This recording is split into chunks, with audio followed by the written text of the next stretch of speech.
Assalamualaikum warahmatullahi wabarakatuh.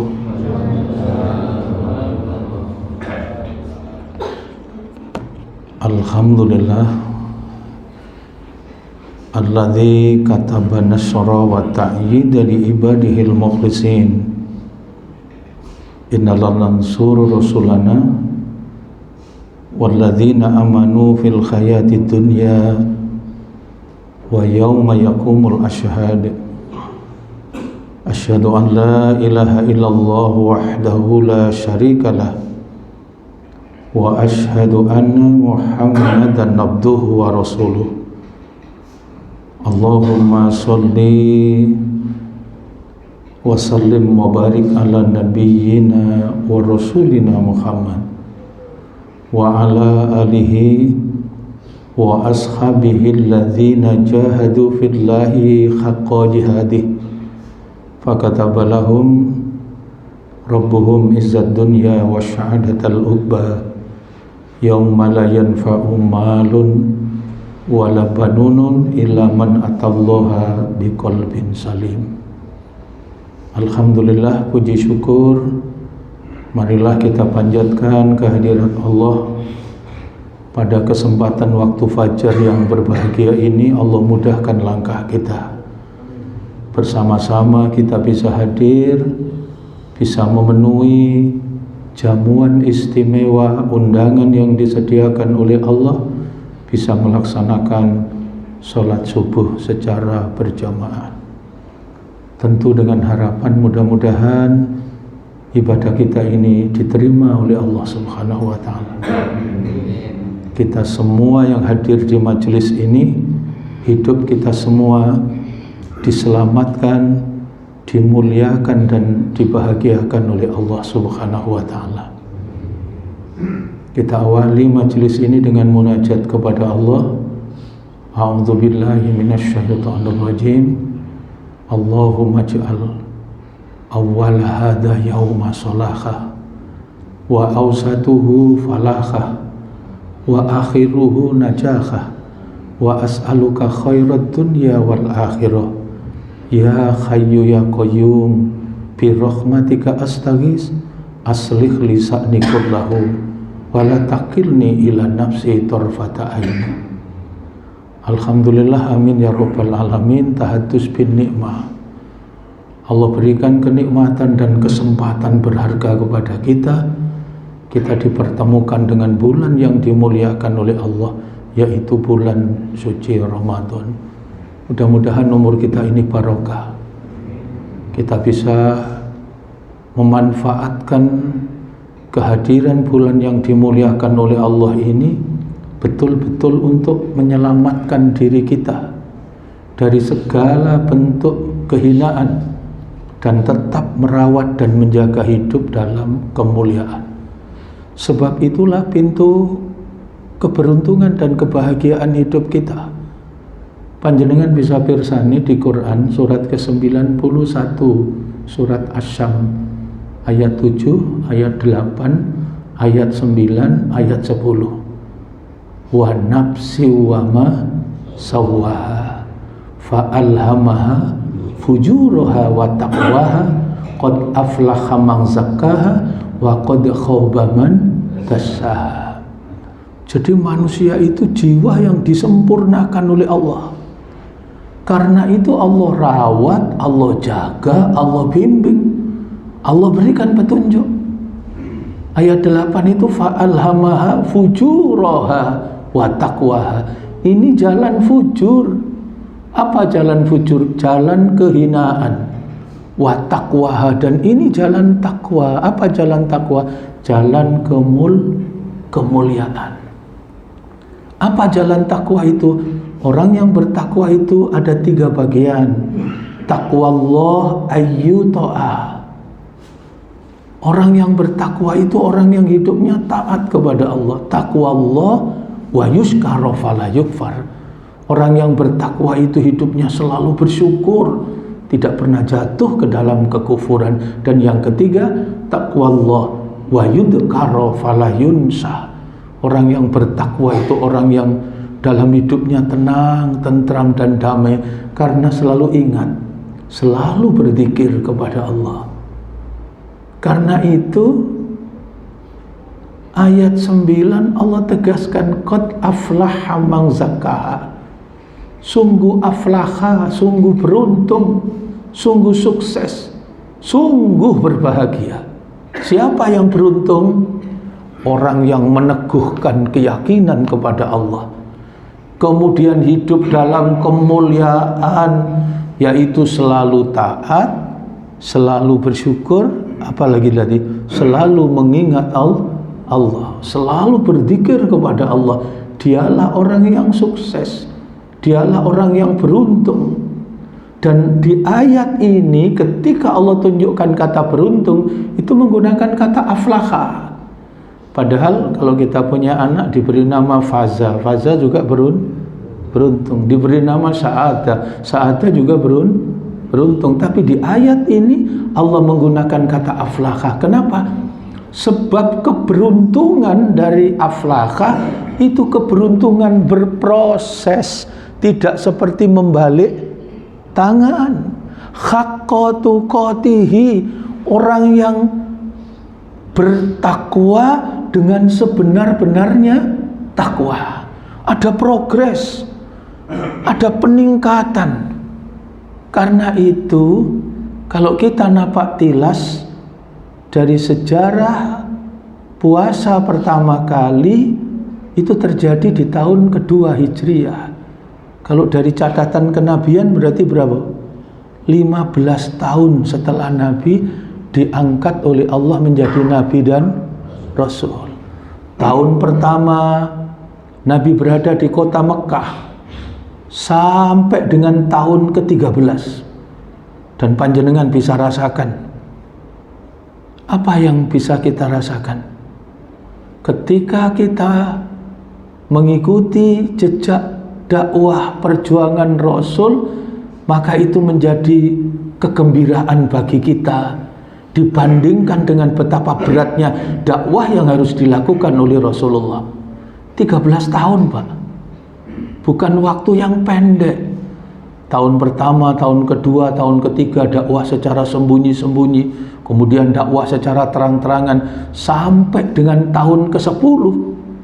Itu berat luar biasa, sampai dikenal dengan apa itu? Amul Hazn, tahun duka cita. Paman yang selama ini mendampingi dan membackup dakwah beliau, Abu Thalib. Begitu juga dengan istri tercinta Khadijah, diwafatkan oleh Allah di tahun ke-10 Hijriah. Dan itu belum puncak. Tahun ke-13 saja, kalau kita ikuti dakwah Rasul, tahun ke-13 sebelum Nabi hijrah, ternyata turun Al-Quran surat ke-55. Surat ke-55 insya Allah panjenengan hafal, surat Ar-Rahman. Dan surat Ar-Rahman itu menjadi pembelajaran berharga. Betapa keras kepalanya, betapa sulitnya orang-orang Quraisy yang hidup dalam kekafiran itu untuk diajak beriman kepada Allah. Sampai surat Ar-Rahman itu surat yang turun di tahun ke-13 dakwah Nabi, di ayat 13. Itu apa, Pak? Fabi ai ala rabbikum tukadziban. Dan itu diulang oleh Allah tidak kurang dari 31 kali. Jadi nasihat itu sampai level 13. Dinasihatilah Ar-Rahman. Berikutnya Allamal Quran. Yang ketiga Khalaqal Insan. Terus sampai 13 nasihat, Pak. Pertama Ar-Rahman. Masa kamu tidak kenal aku? Aku ini Ar-Rahman yang memberikan segalanya kepadamu. Aku turunkan di bumi. Untuk hidup semua fasilitas sudah aku sediakan. Makanan, air, udara. Masa kamu tidak kenal dengan aku? Orang Quraisy sulit, Pak. Kenal apa tidak, Pak? Tidak kenal. Maka di breakdown lagi yang lebih bawah. Apa? Allamal Quran. Masa kamu tidak kenal aku? Aku yang memberikan petunjuk. Sebab hidupmu tidak cukup hanya makan, minum, dan udara.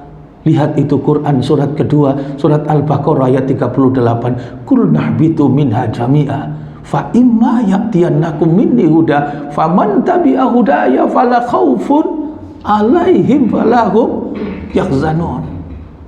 Nenek moyang engkau Nabi Adam, ketika aku turunkan Adam turun ke muka bumi, jangan khawatir, jangan ragu, segala perangkat kehidupan sudah aku persiapkan. Tapi hidup tidak cukup hanya itu. Fa imma ya'tiyannakum minni huda, untuk bisa hidup dengan tertib, teratur, terarah, untuk hidup yang mengantarkan kebahagiaan, keselamatan dan kesejahteraan. Fa imma ya'tiyannakum minni huda, sewaktu-waktu aku berikan kepada kalian petunjuk bagaimana tata cara hidup yang baik.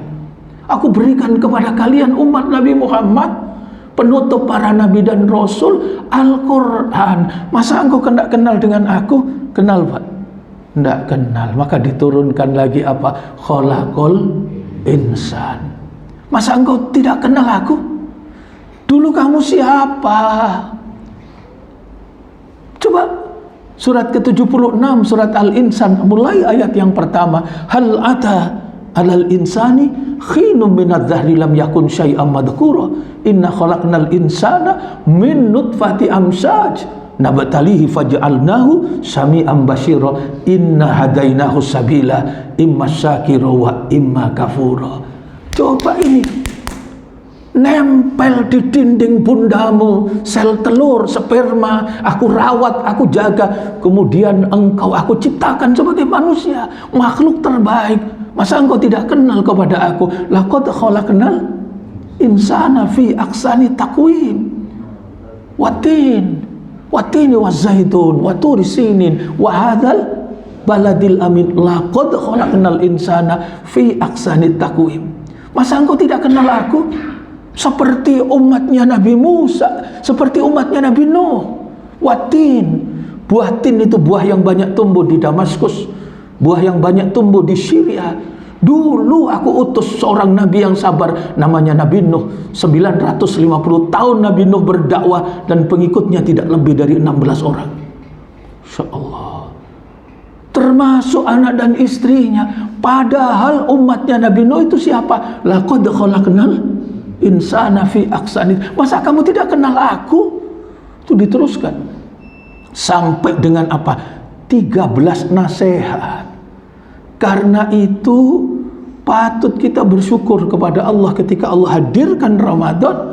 Allah tunjukkan kepada kita di bulan yang mulia itu, supaya kita bisa mengisi hari-hari di bulan Ramadan itu, menyelamatkan diri kita dari kehinaan dan tetap merawat, menjaga diri kita dalam kemuliaan, menjadi orang yang bertakwa kepada Allah. Tahun yang ke-15 kenabian, tahun kedua Hijriyah, Allah syariatkan Syamur Ramadan. Dan di tahun kedua Hijriyah itu, sejak Nabi diperintah oleh Allah hijrah dari mana? Dari kota Mekah yang 13 tahun berdakwah itu, kemudian menuju kota Madinah. Ada 4 catatan penting. Ketika dengan syariat Ramadan itu betul-betul Allah menaruh harapan supaya kita mulia, supaya kita hidup dalam kemuliaan, supaya kita menjadi orang yang bertakwa kepada Allah. Maka catatan penting itu pertama, pada pertengahan bulan Rajab di tahun kedua Hijriyah itu turun Al-Quran, surat kedua, surat Al-Baqarah, ayatnya ayat 144. Qad nara taqalluba wajhika fis sama falanwalliyannaka qiblatan tardoha fawalli wajhaka syatrul masjidil haram wa haitsuma kuntum fawallu wujuhakum syatra. Ayat ini adalah penetapan kiblat sholat. Begitu di Madinah, kalau sholat kiblatnya tidak ke Ka'bah tapi ke Baitul Maqdis di Palestina. Sejak tahun kedua Hijriyah, maka kiblat sholat ini dikembalikan oleh Allah, ditetapkan kembali ke Ka'bah. Sebagaimana ayat itu, qad nara taqalluba wajhika fis sama. Sungguh saya sering melihat engkau Muhammad menengadah ke langit, rindu kampung halaman, lebih-lebih rindu sholatnya kembali ke kiblat ke Ka'bah. Suara-suara sumbang Pak, lihat itu umat Islam. Apalagi di kota Madinah itu heterogen, ada Yahudi, ada Nasrani, dan itu yang kemudian menjadi catatan prestasi terbaik sepanjang perjalanan kehidupan manusia apa? Nabi bisa mentata kelola Madinah itu menjadi kota madani. Potensi itu diatur sedemikian rupa. Dengan keragaman itu kemudian diwujudkan dengan piagam Madinah yang ditata, diatur, dikelola dengan baik. Itu suara-suaranya luar biasa Pak. Lihat umat Islam tidak punya, coba agamanya nyontek sama kita, kiblat saja tidak punya, kiblat ikut kepada kiblat kita. Coba kita rasakan Pak. Seperti dulu yang dirasakan oleh Nabi, di mana? Di kota Mekah. Itu kalau jiwanya tidak kuat betul, iso gendeng loh Pak. Coba panjenengan bayangkan ayo. Sehari 2 hari, ini tidak sebulan 2 bulan, tidak setahun 2 tahun. Berapa tadi Pak? 13 tahun. Iya kalau jual beras. Iya kalau jual sembako. Ini menyampaikan dakwah dan itu bersentuhan dengan dirinya. Datang ke orang didakwai, tinggalkan kebiasaan lama, berimanlah kepada Allah, saya Muhammad, Nabi dan Rasul utusan Allah. Coba Pak panjenengan rasakan, lek sampean sing dadi kira-kira. Terus mari ngono ngomong nang wong, aku iki Nabi Rasul, gak apa-apa takon kira-kira gitu. Ojo-ojo kan mari kebentur tembok, misalnya begitu kan. Sehingga dikata-katai majnun, itu tidak sehari 2 hari Pak, 13 tahun. Dan tidak hanya itu, intimidasi, teror, siksaan luar biasa. Bilal bin Rabah diseret di padang pasir yang panas, Ammar bin Yasir, Sumayyah, pengikut Nabi Muhammad yang jumlahnya sedikit itu lebih-lebih kelas bawah. Mereka itu yang bos-bos itu, nggih, lek bos saja masih bagus Pak. Lek ditambahi okamane dadi apa? Gak wani ngomong aku sampean Pak. Begedute luar biasa, statusnya tinggi sehingga dia bisa berbuat semena-mena. Iku lek gak tahan-tahan jiwanya, mentalnya Pak jatuh. Ayo coba, Nabi sholat dia apa itu Pak? Kotoran onta itu Pak sakmono, onta sakmono gede ini loh Pak. Besane dewe siapa itu? Ummu Jamil. Itu repot-repot Pak, golek kayu-kayu berduri supaya dipasang di panjang untuk mengganggu sholatnya Nabi. Loh, kadang-kadang orang kita gak ono duri, gak ono apa. Sholat subuh 6:30. Ini Nabi seperti itu Pak, luar biasa. Cobalah, itu bersentuhan dengan dirinya. Coba panjenengan bayangkan punya acara saja, lek bapak-bapak sederhana, ibu-ibu nang salon ya Pak. Wis bondo biaya, mari ngono wis di make up menurut dhek cantik, tibake mudhun teko mobil disopo karo tanggane. Ya Allah Mbak, elek Mbak gitu. Gak pantas Mbak. Ya Allah Mbak, ceple Mbak, macam-macam. Kira-kira terpengaruh ndak jiwanya? Lek sing ngomong wong siji mboten napa-napa, lek sing ngomong wong sak kampung mikir Pak, langsung nang omah didelok kocone ngoco sampai balik ping 7. Ojo-ojo aku elek temen, misalnya begitu. Itu Nabi tidak sehari 2 hari, 13 tahun. Begitu juga ketika di kota Madinah ada perasaan kerinduan kampung halaman, sebab ketika diperintah hijrah Nabi tidak dengan sukacita sampai waktu meninggalkan kota Mekah. Ya Allah, aku tinggalkan kota yang aku cintai karena aku yakin dengan perintahmu. Maka tolong ya Allah, tempatkan saya di tempat yang engkau cintai. Jadi derajatnya naik. Apa yang dicintai kota Mekah oleh Nabi, tapi dia pasrah kepada Allah untuk dibawa kemana saja, untuk ditempatkan di tempat yang Allah yang menempatkan, Allah yang memilihkan, Allah yang mencintai. Sama dengan tahun 10 kenabian. Ketika di kota Mekah mentok Pak, maka Nabi toleh-toleh, mana ya tempat yang cocok untuk saya jadikan labuan pengganti dari kota Mekah. Nabi terus ke Taif Pak. Panjenengan bisa rasakan. Karena itu ketika baca sejarah Nabi, mestinya kita bergembira dan bersemangat, hilang rasa sedih. Apa sih yang bikin kita susah dan sedih dibandingkan dengan betapa beratnya dakwah yang ditempuh oleh Nabi. Di Taif itu loh Pak, 10 hari. Iya, kalau 10 hari jadi tamu Pak, disuguhi, dikai kopi, enggak ya. Nabi keliling berdakwah di Taif dan kemudian ditolak di Taif. Terus Nabi menyatakan dengan 3 pembesar Taif, kalau engkau tidak menerima dakwah yang aku sampaikan, tidak apa-apa. Cuman saya minta satu, kata Nabi, jangan dikabarkan kalau saya sudah sampai di Taif. Kenapa? Kalau mereka orang-orang Quraisy tahu saya di Taif, maka saya tidak ada akses untuk bisa masuk kembali ke kota Mekah. Ternyata Pak, ketika dikatakan begitu, jauh panggang dari api, dadak 3 orang tokoh itu Pak, malah bengok-bengok Pak.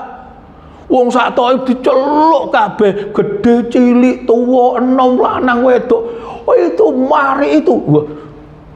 Jadi Nabi itu disakiti oleh seluruh orang Taif, mereka berbondong-bondong dan Nabi menyelamatkan diri. Yang saya pikir Pak, coba Nabi itu menyelamatkan diri 5 kilo Pak.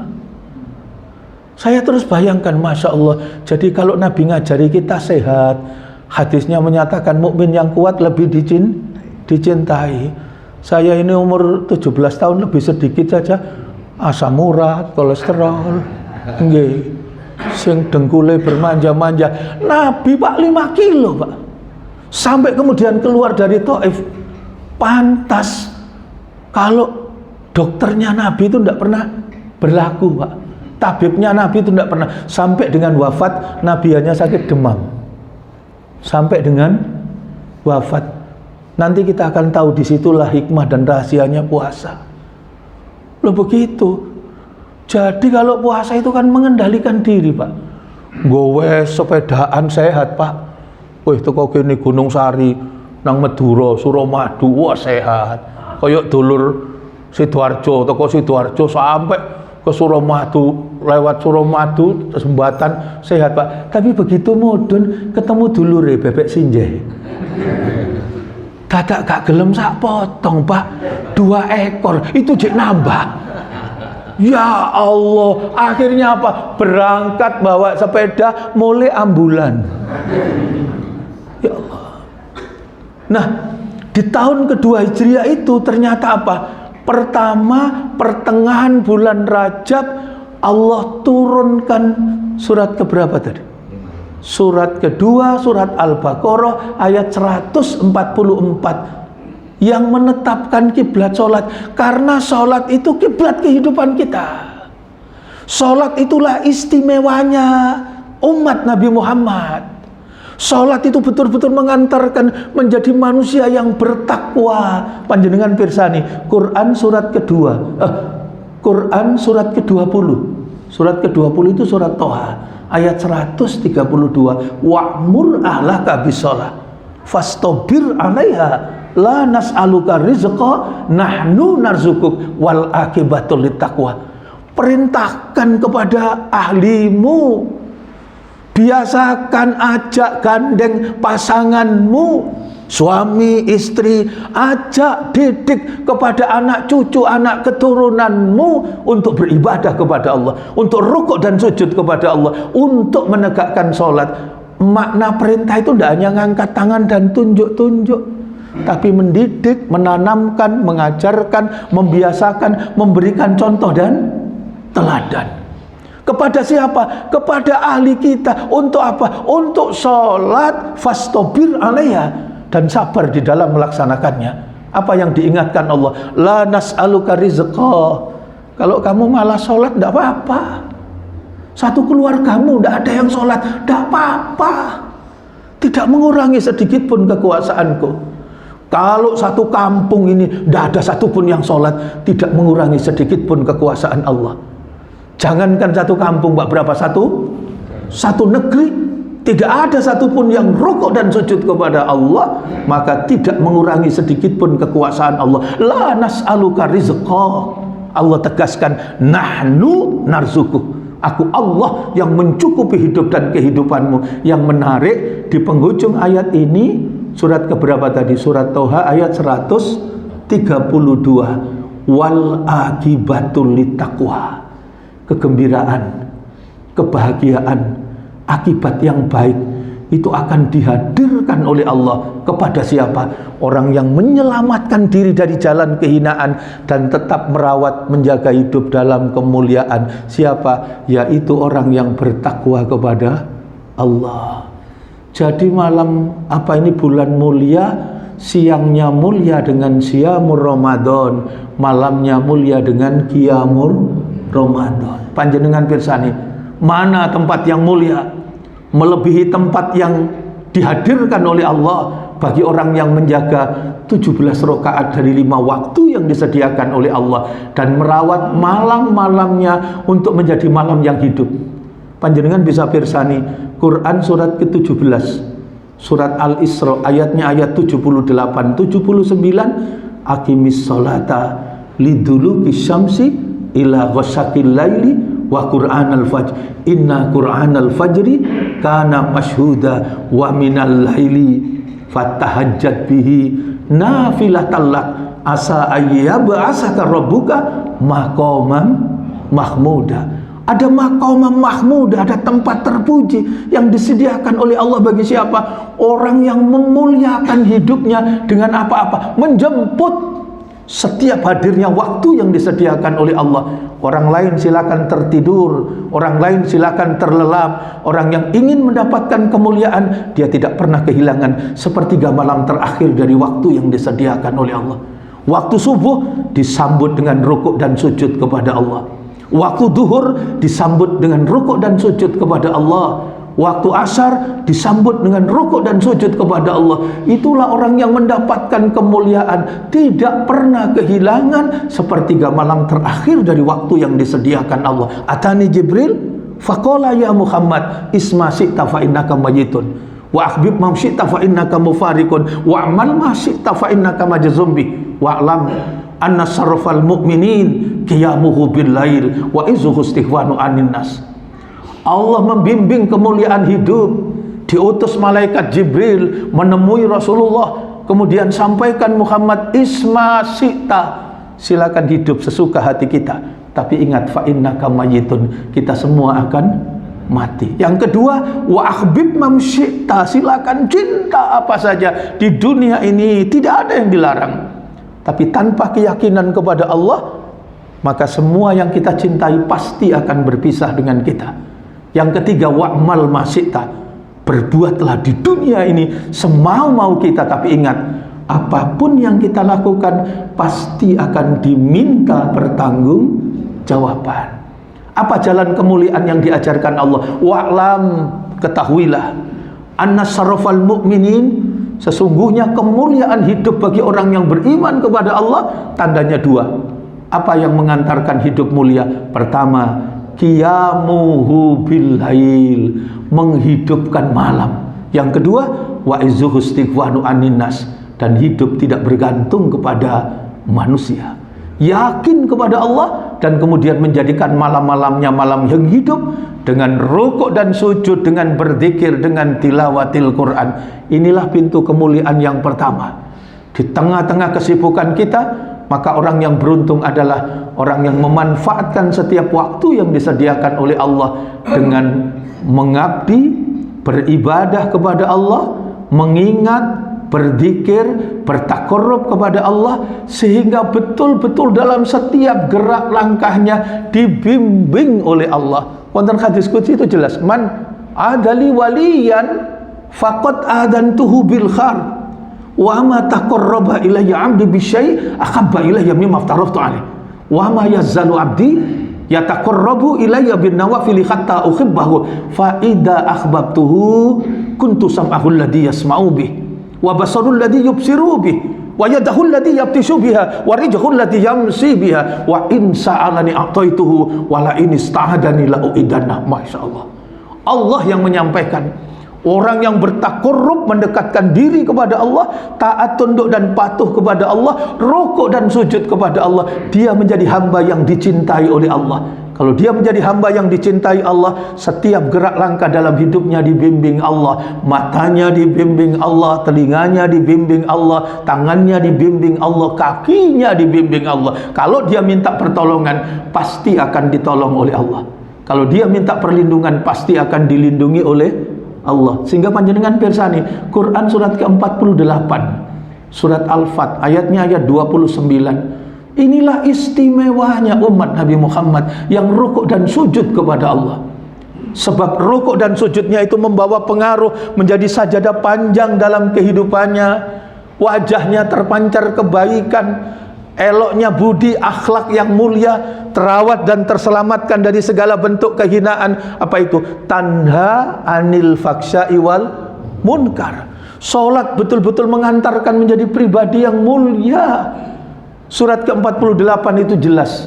Surat Al-Fat ayat 29. Muhammadur Rasulullah walladzina ma'ahu asyidda'u 'alal kufar ruhama'u bainahum tarahum ruk'an sujada yabtaghuna fadlan minallah wa ridwana simahum fi wujuhihim min asari sujud. Nabi Muhammad itu utusan Allah. Walladzina ma'ahu asyidda'u 'alal kufar, dan pengikut Nabi Muhammad itu istimewa. Apa istimewanya? Pertama, asyidda'u 'alal kufar.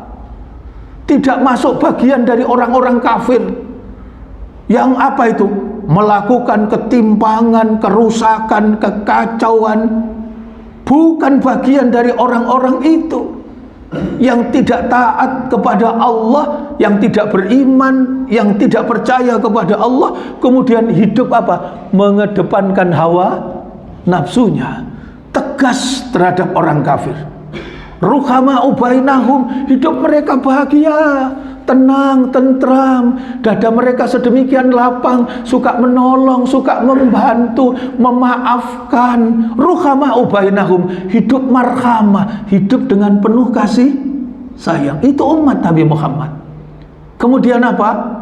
Tarahum ruka'an sujada. Engkau lihat mereka sholat. Jadi ciri umat Nabi Muhammad apa, Pak? Sholat. Kalau tidak sholat, tidak masuk kelompok umat Nabi Muhammad. Bainal abdi wal kufri tarkus sholat. Yang membedakan ini mukmin atau kafir, meninggalkan sholat. Faman tarokaha, barang siapa yang meninggalkan sholat, faqad kafar, maka dia dikelompokkan menjadi golongan orang. As-sholatu imaduddin, sholat itu tiang agama. Maka siapa yang menegakkan sholat, dia menegakkan agamanya. Siapa yang meninggalkan sholat, berarti dia merobohkan agamanya. Inilah umat Nabi Muhammad, tarohum ruk'an sujada. Engkau lihat mereka sholat. Yang keempat apa? Hidupnya menjadi tenang dan bahagia, sebab dalam hidup fadlam minallah wa ridwana. Apa yang dicari dalam hidup adalah apa? Karunia dan keridaan Allah. Yang nomor 5 apa, Pak? Simahum fi wujuhihim min asari sujud. Nampak pada pribadi mereka adalah pancaran wajah, sibghah dan celupannya adalah orang-orang yang sujud. Yang itu menjadi berbeda orang yang sholat dengan orang yang tidak sholat. Yang kedua, tanggal 10 Sya'ban, Pak. 10 Sya'ban itu turun Al-Quran, surat kedua, surat Al-Baqarah, ayatnya ayat 183, yang mensyariatkan kepada kita untuk menjalankan syamur Ramadan, yang dengan puasa betul-betul Allah cinta dan sayang kepada kita, supaya kita bisa meraih hidup dalam kemuliaan, selamat dari segala bentuk kehinaan, yaitu menjadi orang yang bertakwa kepada Allah. Maka dalilnya jelas, ya ayyuhalladzina amanu kutiba alaikumussyam kama kutiba alal ladzina min qablikum la'allakum tattaqun. Allah menaruh harapan besar supaya kita selamat dari segala kehinaan, perbuatan buruk, perbuatan dosa, dan hidup dalam kemuliaan, yaitu orang yang bertakwa kepada Allah. Sehingga tidak berlebihan. Nabi itu mengingatkan kita, berapa banyak orang puasa tidak dapat apa-apa kecuali apa, Pak? Haus dan lapar. Kam min shaim laisa lahu min siyamihi ilal ju' wal 'atsy. Yang dia dapatkan hanya haus dan lapar. Kenapa? Sebab puasanya tidak mampu menahan hawa nafsunya. Panjenengan pirsani Quran surat ke-23, surat Al-Mu'minun ayatnya ayat 71. Walawit taba'al haqqu ahwa'ahum lafasadatis samawati wal ard wa ma fihinna bal atainahum bidzikrihim fahum an dzikrihim mu'ridun. Kalau benar itu mengikuti nafsu manusia, maka rusak. Apa yang rusak? Langit. Apa yang rusak? Hamparan bumi yang aku sediakan. Wa ma fihinna, dan apa saja yang ada di antara keduanya. Bal atainahum bidzikrihim. Bukankah aku telah berikan kepada kalian Al-Qur'an?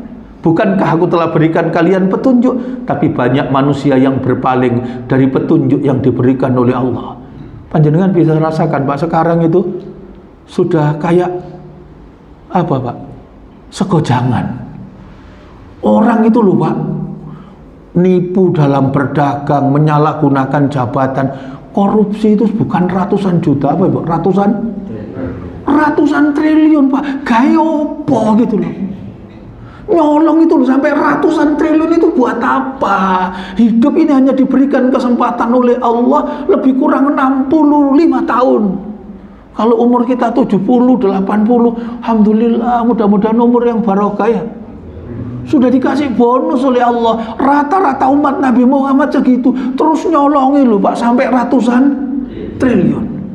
Maaf ngapunten, ada orang itu yang stroke Pak 10 tahun.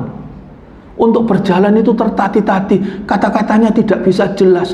10 tahun Pak dia harus menyusuri jalan. Kenapa? Tidak ada pilihan lain. Dia harus apa itu? Apa? Ngerombeng, cari apa itu? Ngerongsok, cari botol, cari itu. 10 tahun Pak. Kenapa? Jadi pemulung 10 tahun padahal dia sakit. Mestinya dia dirawat, tapi dia harus bekerja keras untuk memenuhi kebutuhan anak istrinya. Sebab kalau tidak, maka dia tidak bisa makan. Lah iki lho Pak sampai ratusan triliun, ya Allah. Karena itu rusak kalau manusia itu tidak mampu mengendalikan hawa nafsunya. Tingkat kerakusannya itu loh seperti itu Pak. Jadi kalau kita pikirkan fisik, kira-kira kanker di otaknya itu sak piro gitu. Kok gak iso mikir, wong ngatasi untuk 65 tahun saja untuk sampai mencuri ratusan triliun. Maka rezeki di Al-Quran itu dibagi 3. Pintu rezeki yang pertama namanya ataina. Pintu yang kedua namanya hablana. Pintu ketiga namanya a'toina.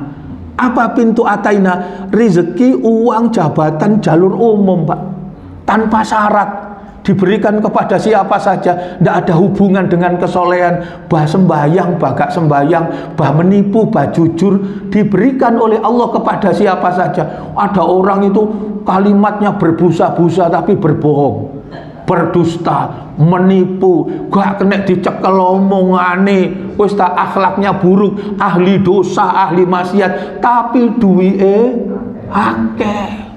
Kenapa? Sebab dia diberi rezeki oleh Allah lewat pintu namanya pintu ataina. Itu pintu rezeki jalur umum.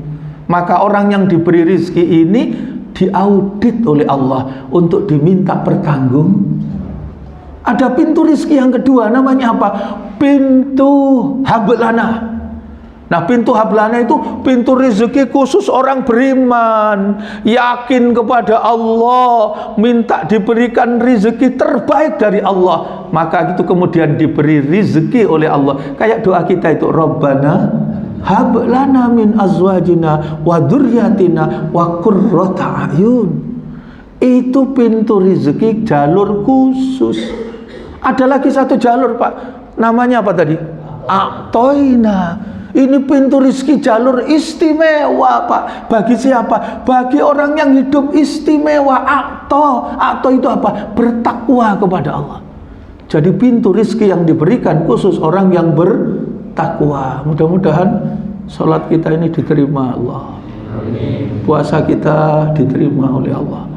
Kita dimuliakan oleh Allah dan kita merasakan kenikmatan dan kebahagiaan sempurna di dunia sampai akhirat. Masih ada 2 Pak. Yang ketiga itu hari-hari pertama puasa.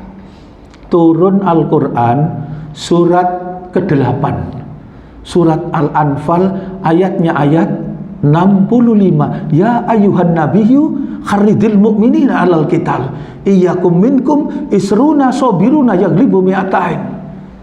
Ayat ini mendidik dan mengajarkan kepada kita untuk hidup berkualitas. Dan hidup berkualitas itu adalah berjuang, berjihad di jalan Allah, bersungguh-sungguh di dalam hidup dan beragama. Jangan asal, jangan sekedar, jangan main-main. Apa perjuangan yang paling besar adalah ketika mengorbankan jiwa dan raga, dan itu ditunjukkan oleh Allah. Allah memberikan dorongan, motivasi kepada umat Islam saat itu. Jangan takut, jangan ragu. Bukan tidak penting jumlah, tapi yang jauh lebih penting adalah kualitas. Kenapa? Jangan pernah melihat orang-orang Quraisy itu menjadi monster yang besar karena statusnya yang tinggi, karena punya harta kekayaan dan segala potensi. Jangan takut. Kalau dulu mereka apa Pak? Semena-mena, jumlahmu sedikit, tidak apa-apa. Mereka semua akan kalah asal engkau mengerti. Apa yang dimengerti? Surat ke-8, surat Al-Anfal ayat 65, Allah menunjukkan kharidil mu'minina alal qital. Kobarkan semangat berjuang kepada orang-orang yang beriman. Allah nyebut jumlah Pak di ayat itu. Jika ada 20 saja orang mukmin yang sabar, 20 itu akan mampu mengalahkan berapa?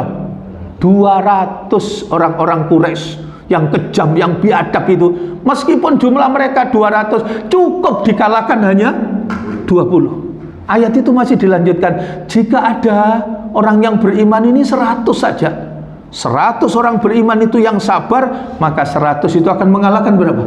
1000 orang-orang Quraisy yang kejam, yang biadab seperti itu. Dan itu terbukti. Perang Badar, umat Islam mendapatkan kemenangan gilang gemilang. Kata kuncinya di mana? Sabar. Sabar itu iman level kelima Pak. Puncak dari kualitas keimanan. Pertama, iman, yakin kepada Allah.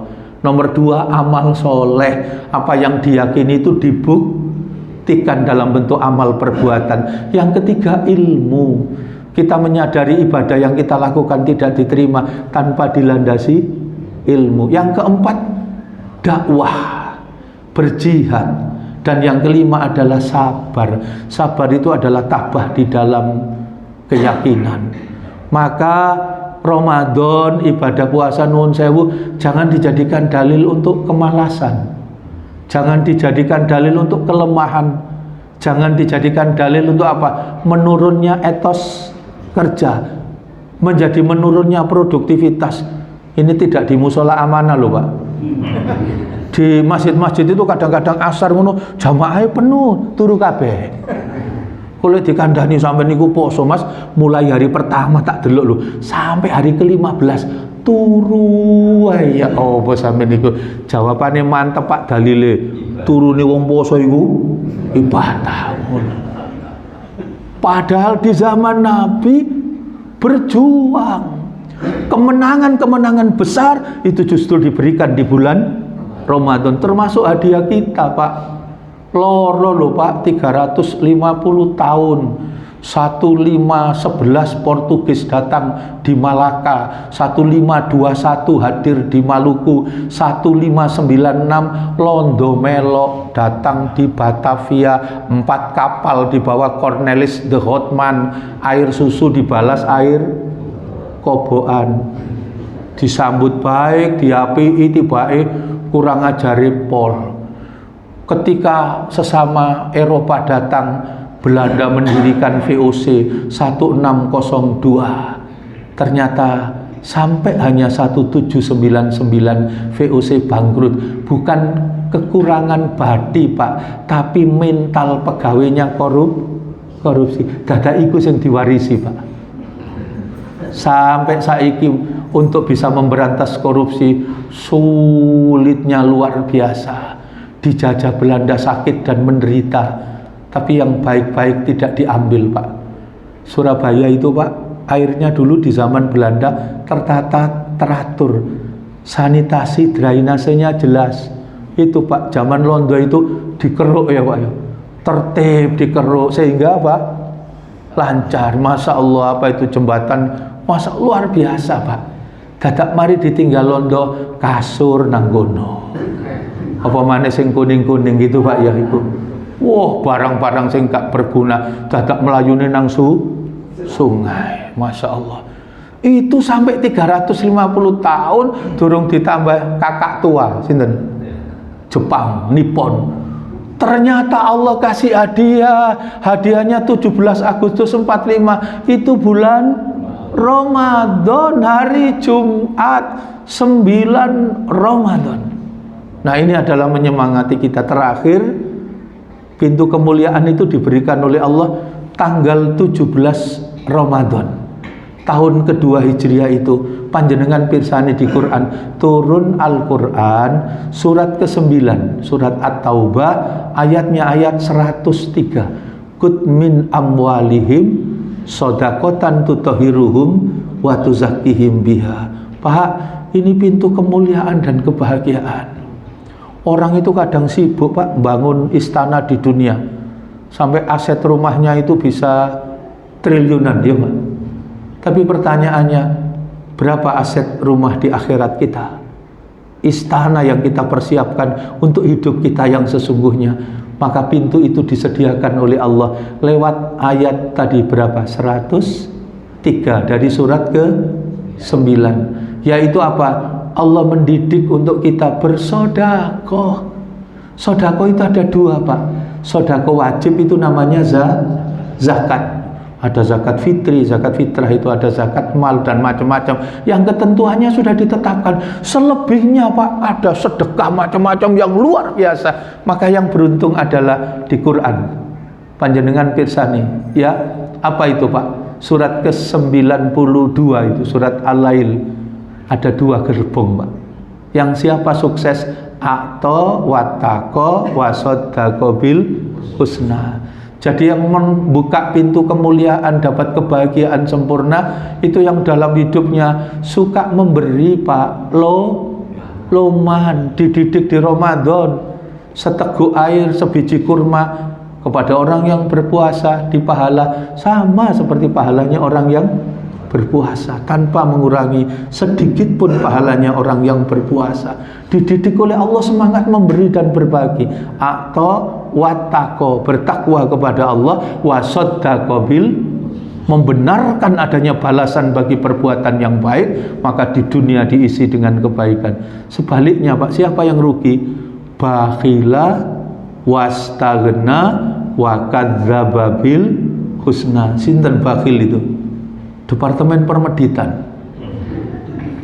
Napa Pak bahasa Gunung Sari? The Metakil. Napa bahasa Jerman itu? Masya Allah, lek karo dunya iku digegep, Masya Allah, dihitung-hitung, ya apa megahan. Bakhila yang rugi. Yang kedua apa? Wastagna, merasa cukup, seolah-olah kebahagiaan itu hanya dunia.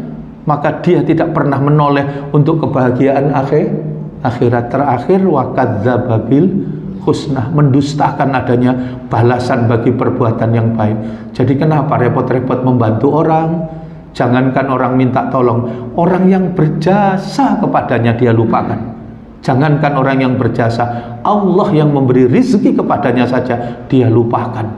Saking sibuknya golek dunia sampai lupa rukuk dan sujud kepada Allah. Saking cintanya dunia, maka melanggar setiap apa ketentuan halal haram yang sudah ditetapkan oleh Allah. Saking cintanya dunia, maka dia tidak pernah memberikan hartanya kecuali untuk kepuasan dirinya semata. Semoga umur kita barokah, harta kita barokah. Ramadan betul-betul meningkatkan kualitas kehambaan kita kepada Allah. Apapun yang diberikan oleh Allah kepada kita menjadi investasi kegembiraan dan kebahagiaan dalam ketaatan kepada Allah. Kita mohon rahmat dari Allah Subhanahu wa ta'ala. Semoga semua yang kita lakukan dihitung menjadi amal soleh yang diridhoi oleh Allah. Kita semua dikelompokkan menjadi ahli ibadah, ahli ilmu, ahli berbuat kebaikan, dan mudah-mudahan masa depan kegembiraan dan kebahagiaan menjadi milik kita bersama ditempatkan oleh Allah kita di tempat yang mulia dari surga yang dijanjikan oleh Allah Subhanahu wa ta'ala. Ini yang dapat saya sampaikan di kesempatan yang berbahagia ini. Mudah-mudahan dibarengi hidayah dari Allah, menjadikan tambahan ilmu yang bermanfaat. Mudah-mudahan menjadi bagian penting dari perjalanan hidup kita, dari awal, dari perjalanan yang kita jalani hingga akhir ketika kembali kepada Allah kita berdoa dan berharap diwafatkan dalam kondisi husnul khotimah. A'udzubillahi minasyaitonir rajim. Bismillahirrahmanirrahim. Hamdas syakirin, hamdan naimin, hamdan yuafi ni'amahu wa yukafi mazidah. Ya Rabbana lakal hamdu kama yanbaghi li jalali wajhikal karim wa adimi sultanik. Allahumma ya Allah, ya Qawiyyu ya Aziz, dengan rahman dan rahimmu ya Allah, kami berkumpul di majelis yang mubarakah ini. Limpahkan taufik dan hidayahmu ya Allah. Ampuni segala dosa-dosa kami. Ampuni kami ya Allah, jika dengan segala ketergesaan kami ada terselip makanan yang haram yang masuk ke dalam perut kami. Ampuni kami ya Allah, jika dengan tanpa kesabaran kami sering menyakitkan dan melukai hati orang lain, utamanya kepada pasangan yang kami cintai, anak-anak yang kami sayangi, yang Engkau amanahkan kepada kami, atau bahkan jika mungkin ya Allah sebagai anak ada perbuatan yang Engkau hitung sebagai perbuatan anak yang durhaka kepada kedua orang tua. Kami takut dan mohon perlindungan kepada Engkau ya Allah dari umur yang tidak barokah, dari keluarga yang tidak sakinah, dari ilmu yang tidak bermanfaat, dari anak-anak yang tidak soleh dan solihah. Kami pun takut dan mohon perlindungan kepada Engkau ya Allah dari doa demi doa yang kami panjatkan yang ternyata tidak lagi Engkau dengarkan. Rabbana atina fid dunya hasanah wa fil akhirati hasanah wa qina adzabannar walhamdulillahi rabbil alamin. Para jamaah, ibu bapak rahimakumullah, ini yang dapat saya sampaikan. Terima kasih atas segala perhatian. Subhanakallahumma wa bihamdika asyhadu an la ilaha illa anta astaghfiruka wa atubu ilaik. Assalamualaikum warahmatullahi wabarakatuh.